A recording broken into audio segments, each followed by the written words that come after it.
Hi friends, welcome back to Julia at Home. Today's video is just a homeschool check-in mid-year. We're in January here for us, that's middle of the year. And yeah, just checking in on how our curriculum is going. I have a toddler with me. And he's my youngest. And I also have my coffee. And I have some notes that I'll be referring to off screen. Yeah, notes. I did a big series on the curriculum we're using in August and July, I think, and I'll link to the playlist to that below. So in case you didn't see that or you have questions about, you know, a curriculum I mentioned, then check that out. So I have 4 kids. This year we're doing 5th grade, 3rd grade, preschool, really junior kindergarten, and then the toddler school here. So I'm going to talk about kind of all of them together and a little bit individually, but mostly together and how we're doing. So I'm going to start with the elementary school students. Again, I have a 5th grader and a 3rd grader, and I break up the subjects into more like individual subjects they do. So that's things like math and reading and writing, and then group subjects like science and history. So with their individual subjects, we're all just kind of chugging along as planned. So that's going well in that regard. They've both finished their math that I use, Math Mammoth, comes in two parts, A and B for each year. And so they both finished A right before we took a winter break, and now they're starting B. My 3rd grader finished Logic of English C, and we're going to be starting D in the coming weeks. We took a little bit of a break, and now we're easing back in. So this is our first week back currently. It's Tuesday as I'm making this video, and we're just doing like math and reading practice for him, and then they both have piano. And then we're going over some like review stuff just to like ease back in, hopefully easily. So yeah. So next week we'll be diving into Logic of English Foundations D. He is on the older side to be doing this, but I think it's really good. His reading is farther advanced than where we are in Foundations, but I still think that having this good practice, the good basis of the phonograms is good, and D gets into more grammar and both like parts of speech as well as like you put a period at the end of the sentence and things like that. So I think that'll be good for us to go through. The toddler, it just hopped off, but he'll be nearby drawing with chalk. So you might hear him and the 4-year-old who's running around playing doctor right now. So sticking with my 3rd grader for a minute, he is going to be we're going to be stepping up a few things with him. So he did a writing, like a cursive writing book this past semester, I guess, this past half of the year. And he pretty much finished that up. We will be finishing it up next week. He was gonna finish it up before break, but then he injured his hand, so his writing hand. So that's okay. And then he'll just be doing more copy work. It will be moving towards more of that and more of also him like copying, writing his narrations and such. And then he will also be starting typing. So he's really into doing things on the computer. And so I think it might be a little bit earlier than I started my eldest on typing. I think she started it in 4th grade, but I think this is going to be great for him. So we're going to use the same typing program that we used for her, which is the Good and the Beautiful's typing program. So they type on the computer, obviously. I just have them type in a Google Doc, but then the curriculum itself is a physical book. And when they finish a page of exercises, they get to put a pretty sticker on. So I like that curriculum. So we're going to use that again. My 5th grader, she is about halfway through her Latin curriculum, I think a little bit less. So we might just have to end up doing it a little bit longer this year, and that's okay. So yeah, I think we're pretty much on track that we should finish this first big book of Latin this year. And then there's a 2nd edition that we'll do next year. And she's been enjoying her drawing curriculum as well. The group school has been a little bit more hit or miss. We've definitely been more consistent than in the past few years since I've had my 4th baby. He is again 2.5 right now. So the last 2 years have been a little harder as far as getting in our reading and such. With both the both the little ones have made it a little bit more difficult. So so I have been more consistent. I want to be even more. I want to be able to do a little bit more and be more consistent in it, but we're moving in the right direction. So that's both a thing that's going well and a thing that could be better. We've been doing our nature journaling at least once a month. I think most months, if not every month so far, we've gotten in 2 different sessions. So we've done like the month. I like to do collect colors of the month and then choose something for the month. And then we've been doing something else, mostly chosen from exploring nature with children that we've studied a little bit. So that's been going well, and I really enjoy doing that. One thing we did is a mushroom unit, and I tried to incorporate all the children in that.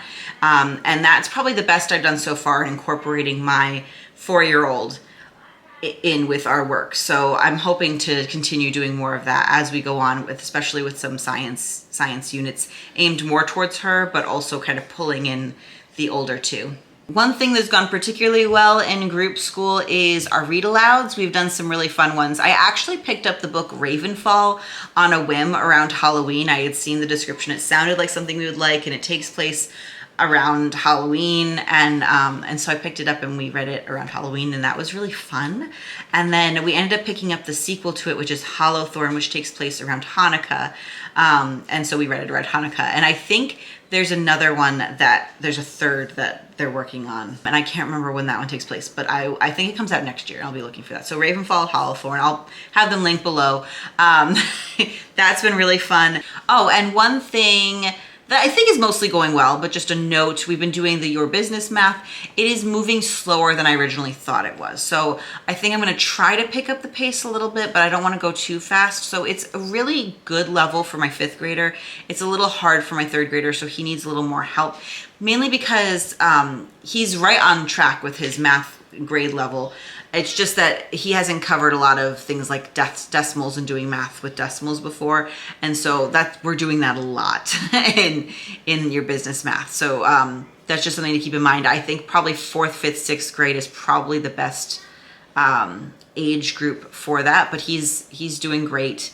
I give him a lot of help, and we're moving a little bit slower because of that, but that's perfectly fine. So I might step it up to twice a week. We'll see. I might depend on the week, but yeah, that's what is going on with that. We also have been moving through history at an okay pace. We did a French Revolution unit, and I always end up pausing longer with units than I mean to, but I stopped myself at some point. One of the things this time is we listened to the Revolutions podcast by Mike Duncan. We love those episodes. He's done a lot of different revolutions. So we listened to for the American Revolution, and then we just did the French Revolution. We've also listened to most of the Haitian Revolution, and then we're gonna do he does the Latin American stuff coming up with Simon Bolivar. So we're gonna be doing that soon. But there's a lot of episodes of it, and each are about 30 minutes long, so it does take us a while to get through that. So it did stretch us out a little bit. But I think we had some fun with our French Revolution unit, learning about it. It's kind of gruesome, but I don't know, kids can like gruesome things sometimes, and it is really interesting politically. As far as group school though, we do have some things that need some more work. Chemistry is we're doing okay, and I will probably do another video joining us for chemistry or an update. Let me know what you want to see there, using the Pandia Press Real Science Odyssey chemistry curriculum. And so yeah, I have created lesson lists for both history and chemistry. I'll link, the videos are in the playlist below, so you can learn more about that. But we're a little less than halfway through the list, which is not as far as I want to be. I'd like to be a little farther, so we might have to do some extra chemistry some weeks coming up. So I have that in mind as I'm school planning. It's trying to get in a little bit of extra chemistry. Geography, on the other hand, we've been doing map drill. So for geography this year, we're doing the Americas with North and South, and we started with North America, and we've done all the countries as far as learning where they are and map drill. However, I meant to do some extra stuff. So we did a little bit of extra around Haiti, mainly because we also learned about the Haitian Revolution, so I kind of threw a little bit extra in there. But we haven't really done, I have some resources I wanted to dive into on Mexico, including a mini Frida Kahlo artist study, as well as I think 1 or 2 more picture books on different countries in Central America and the Caribbean. I do need to step that up a little bit and find more time to do those extra geography studies. I want to finish up North America, hopefully by, I want to say by the end of January, but I think more realistically by like halfway through February. And then we can dive more into South America, because I do also have lots of great resources on South America. PE and health, we haven't really done it all. So I am going to need to sneak that in a little bit more. I mean, we've gone outside, so we're not like, it's not like my kids aren't moving.